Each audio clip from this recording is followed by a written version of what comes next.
Welcome to Penrose Learning, where we make understanding easy.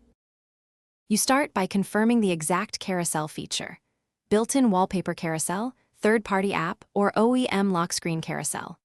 Once done, back up or note your current wallpaper and settings so you can revert if needed. Then open Settings and navigate directly to Wallpaper, Lock Screen, or the specific carousel app entry. Do not wander through menus. You want the control panel for rotation or auto change. Make sure to grant any permissions prompts so the next steps fully apply.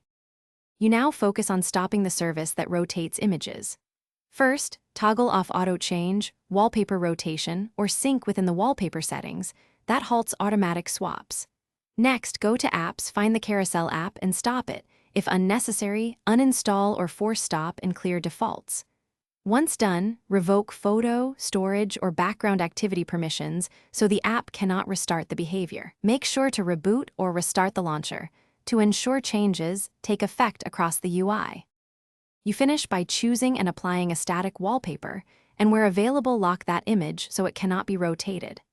Once set, reboot the device to clear any cached carousel processes and verify the change across home and lock screens.